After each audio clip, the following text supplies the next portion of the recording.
New ইয়র্কের Manhattan থেকে আপনাদের সঙ্গে আছে আমি খালেদ মহিউদ্দিন। একটু দেরিতে হলেও ঈদ মোবারক বলতে চাই। আজ আমরা যাকে সঙ্গে পেয়েছি তিনি বাংলাদেশের সাবেক প্রধানমন্ত্রী শেখ হাসিনা। পরিস্থিতিতে বাংলাদেশের রাজনৈতিক মেরুকরণ, যারা ক্ষমতায় আছেন, যাদের অন্তর্বর্তীকালীন সরকার, তাদের সম্ভাবনা এবং ভবিষ্যৎ নিয়ে কথা বলার জন্য আজ আমাদের সঙ্গে রয়েছেন বেগম খালেদা জিয়া, বিএনপি সভাপতি। তিনিও আসলে বিএনপি চেয়ারপারসন, তিনিও আসলে চিকিৎসার জন্য লন্ডনে গিয়েছেন। শেখ হাসিনা, আমি আপনার কাছ থেকে জানতে চাইবো যে আন্দোলনে শেখ হাসিনার পতন হলো সেই আন্দোলন সম্পর্কে অন্তর্বর্তী সরকারের প্রধান উপদেষ্টা ডক্টর মোহাম্মদ ইউনূস যুক্তরাষ্ট্রে বিল ক্লিন্টনের উপস্থিতিতে একটা অনুষ্ঠানে বললেন যে এই আন্দোলন খুব পরিকল্পিতভাবে চালিয়ে নেওয়া হয়েছে, কিছুই হঠাৎ হয়নি। আমরা আপনার কাছে একটু জানতে চাইবো যে আপনার জ্ঞাতসারে কিংবা অজ্ঞাতে এই আন্দোলন কি শুরু থেকেই কোটার আড়ালে সরকার পতনের আন্দোলন ছিল? চক্রান্তটা শুরু হয়েছিল সেই 2022 সাল থেকেই। কিছুতে আমাকে ক্ষমতায় থাকতে দেবে না। আর বাংলাদেশ যখন উন্নত হয়ে গেছে, যারা এই সুদখোর ইউনূসের তো বহুদিনের লালায়িত স্বপ্ন, আর তার মদতদাতা আজকে এটা প্রমাণিত। সেই ইউএসএইডের টাকা আর আমেরিকার মদত, পাকিস্তানি আইএসআইয়ের মদত, জঙ্গি, সন্ত্রাসী, খুনি এরা এবং গ্রেনেড হামলাকারী, বিডিআরে আমাদের সেনা সদস্যদের হত্যাকারী, এরাই হচ্ছে তার শক্তির আধার। তাদেরকে নিয়েই তার পথ চলা, যা আজকে প্রমাণিত সত্য। এবং আমি আরেকটি খবর আপনাদের দিতে চাই। দুর্নীতি দমন কমিশনে ইউনূসের বিরুদ্ধে একটা মামলা হয়েছে। আর শ্রমিকদের অর্থ আত্মসাতের জন্য শ্রমিকদের করা মামলায় শ্রমিক আদালতে ইউনূস কিন্তু সাজাপ্রাপ্ত আসামি। সে কিন্তু একটা কনভিক্টেড আসামি এবং সে চক্রান্ত করে, সন্ত্রাস করে, জঙ্গিবাদকে সহায় করে এবং অপপ্রচার চালিয়ে সে ক্ষমতাটা দখল করেছে। ক্ষমতা দখল করার সাথে সাথে কী করেছে, সে তার আগে থেকেও প্রচেষ্টা ছিল। ইউনূস সেন্টার নামে একটা জায়গা, আপনারা জানেন, গ্রামীণ ব্যাংকের একটা সম্পত্তি 11,000 স্কোয়ার ফিট বিনা পয়সা নিয়ে সেখানে তার ইউনূস সেন্টার। এবং এটা হচ্ছে একেবারে যত রকমের চক্রান্তের জায়গা। ইউনূস ক্ষমতায় যেয়ে কিন্তু নিজে ওই জায়গায় তার যে লোকরা বসা, তাদেরকে দিয়ে সারা বাংলাদেশে সার্ভে করার নামে লোক নিয়োগ দিয়েছে। ঢাকা জেলার জন্য 40 জন, আর তাছাড়া সারা বাংলাদেশের জন্য তার প্রায় 80 থেকে 100 জনের টিম। বিভিন্ন জেলায় জেলায় তাদের দায়িত্ব, যেখানে সিটি কর্পোরেশন বা পৌরসভা আছে সেই জায়গার জন্য বেশি করে লোক নিয়োগ। এবং ইউনিয়ন পর্যায় পর্যন্ত সে লোক নিয়োগ দিয়েছে, যাদেরকে সে টাকা দেয়। তাদের হাতে মোবাইল ফোন, একদম স্মার্টফোন, তাদের হাতে কম্পিউটার এবং সমগ্র বাংলাদেশের সমস্ত তথ্য দিয়ে তারা পাঠায়। এই তথ্যগুলি সে সংগ্রহ করে যাচ্ছে, সেটা হচ্ছে আওয়ামী লীগের নেতারা কে বেশি জনপ্রিয়, অতীতে কে জনপ্রিয় ছিল বা এমপি ছিল বা চেয়ারম্যান ছিল বা কি ছিল, বা ভবিষ্যতে কে হবে আর বর্তমানেও কে আছে। এই সমস্ত তথ্যগুলি সংগ্রহ করা, বিত্তশালী সম্প্রদায় কাকে সমর্থন দেয়, আওয়ামী লীগকে দেয় না কাকে দেয়, তাদের তথ্য সংগ্রহ করা। এবং আওয়ামী লীগ, বিএনপি, জাতীয় পার্টি, জামাত কার কোথায় কি অবস্থা, ভোটের কি অবস্থা, এই সমস্ত তথ্য সংগ্রহ করার জন্য তার কিন্তু এজেন্ট নিয়োগ করা আছে।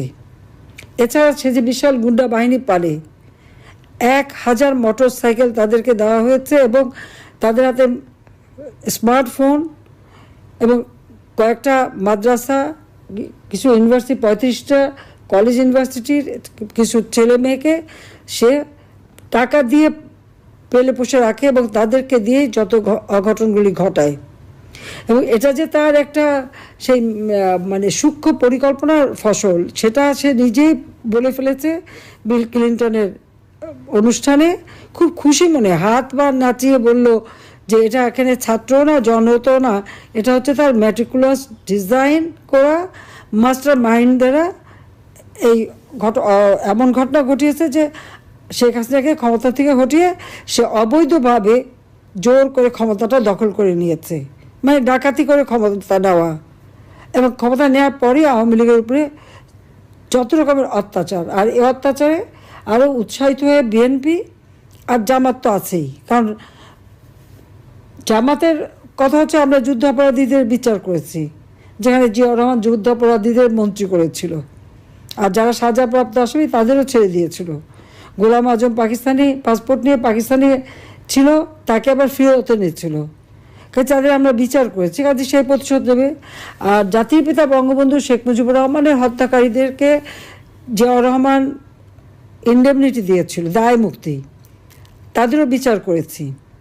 আজকে আপনারা দেখেন 7ই জুলাই 2024 সালে যে আন্দোলন, কই পুলিশ তো কিছু বলেনি আন্দোলনকারীদেরকে, আমরা তো কিছুই বলিনি, বরং তাদের সাথে আলোচনা করা, তাদের পাশে থাকা। মেয়েরা যখন পথে নেমেছে তাদের নিরাপত্তা, ওই মেয়েরা যখন স্লোগান দেয় শেখ হাসিনা পদত্যাগ চায়, আর আমি তখন তাদের নিরাপত্তা দেই যে তাদের জন্য কোনো রকম অসুবিধা না হয়। আজকে তাদের অবস্থাটা কি? এখন মেয়েরা ঘর থেকে বেরোতে পারে না। তারা এমনই আন্দোলন করলো আর এমনই স্বাধীন করে ফেললো দেশ যে এখন নিজেরাই ঘরবন্দি। এখন যাবে কোথায়, তারা কি করবে? আর সেই যেটা কোনো কোটা ইস্যুই ছিল না, সেই কোটা আন্দোলনই বা তাদের কোথায় গেল?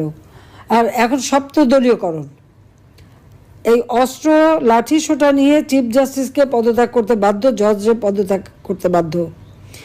কোনোদিন এই অবস্থায় কখনো বাংলাদেশকে ভাবতে পারেনি। শিক্ষকদের চাকরি থেকে বের করে দিচ্ছে, ইউনিভার্সিটি, কলেজ, স্কুল সব জায়গায় ছাত্রছাত্রীদের অপমান করাচ্ছে, প্রতি পদে পদে চরমভাবে মানবাধিকার লঙ্ঘন করে যাচ্ছে। বাড়িতে ছোট শিশু তা থাকা সত্ত্বেও বাবা মাকে গ্রেপ্তার করেছে, বাবাকে তাকে মাকেও। তো এই বাচ্চাটাকে কে দেখবে? কি হবে তার? 93 জন আইনজীবীর বিরুদ্ধে মামলা তারা সারেন্ডার করেছে, তাদের জামিন দেবে না। কিছু জামিন দিয়েছে, কিছু দিচ্ছে না। মানে আপনি যে বিচার চাইবেন সেই সুযোগটাও নাই। আইনজীবীদের এইভাবে গণহারে মামলা দেওয়া, গ্রেপ্তার করা, পৃথিবীর কোনো সভ্য দেশে এরকম ঘটনা ঘটে বলে আমার তো জানা নেই, আমি তো দেখিনি।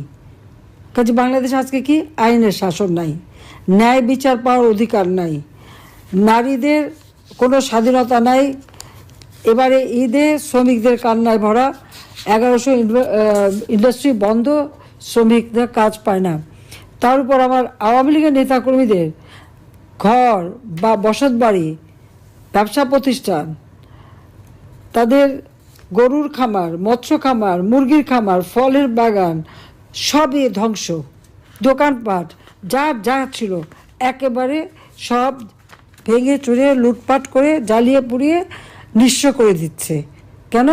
আওয়ামী লীগ যেন আর কোনোদিন মাথা তুলে দাঁড়াতে না পারে, এটাই তাদের চেষ্টা। হাজার হাজার ছাত্রছাত্রীরা আজকে লেখাপড়া করতে পারে না, ডিগ্রি কেড়ে নেয়, তাদেরকে পড়াশোনা করতে দেবে না। একটা মেয়ে পরীক্ষা দিতে গেল, তাকে কিভাবে লাঞ্ছিত করলো, তাকে যারা মারলো, চুল ধরে টেনে মাটিতে ফেললো, পুলিশ দাঁড়িয়ে থাকলো, সেনাবাহিনীর সদস্য দাঁড়িয়ে থাকলো, অপরাধীদের কিছুই বললো না, আর যে মার খেলো সে মেয়েটাকে ধরে নিয়ে জেলে পড়লো। এই পুলিশ, সেনাবাহিনী হোক, প্রশাসন হোক, জনগণের ট্যাক্সের টাকায় তারা বেতন পায়, আর তাদের সকলেরই আমি কিন্তু জীবন মান উন্নত করে দিয়েছি, বেতন ভাতা বাড়িয়ে দিয়েছি। কিন্তু এখন কি দেখলাম, তাদের কাছ থেকে জনগণ ন্যায় বিচার পেতে পারে না। এটা কোন ধরনের অবস্থা? একটা ইউনিয়ন পর্যন্ত এজেন্ট লাগিয়ে দিয়ে হাজার হাজার টাকা কোটি টাকা খরচ করে ইউনুস এখন কীভাবে আওয়ামী লীগ, 14 দল, মুক্তিযোদ্ধা, তাদেরকে নিঃস্ব করে দেওয়া, তাদেরকে ধ্বংস করে দেওয়া, সেই চেষ্টাই করে যাচ্ছে।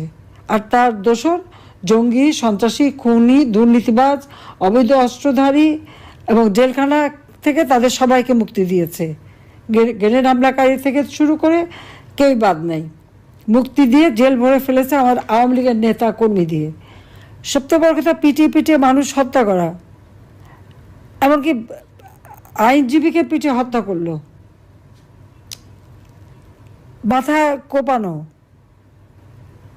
মানে বর্বরতা।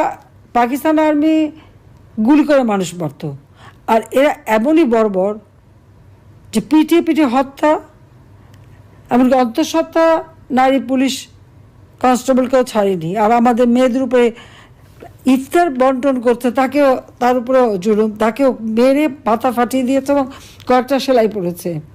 তো এইভাবে অত্যাচার, নির্যাতন তারা চালিয়ে যাচ্ছে। আর মামলা দেওয়াতে তো আমার মনে হয় আমি এই পর্যন্ত যত হিসাব প্রায় 70,000 মামলা আর এজাহারভুক্ত আর অজ্ঞাতনামা ধরলে প্রায় 4-5 লাখ হবে আসামি করে দিয়েছে। কারণ আমার বিরুদ্ধেই তো কতগুলি মামলা, 288টা মামলা, তারপর আর একটা দিয়েছে রাষ্ট্রদ্রোহী মামলা। আমি ইউনিভার্সিটি জিজ্ঞেস করি রাষ্ট্রটা কার? আমার বাবা তার জীবনটা উৎসর্গ করেছে, আওয়ামী লীগের নেতাকর্মী তাদের জীবন উৎসর্গ করে এই দেশ স্বাধীন করেছে। আমি জনগণের নির্বাচিত প্রতিনিধি, জনগণ আমাকে ভোট দিয়েছে, পার্লামেন্ট পার্টিতে আমি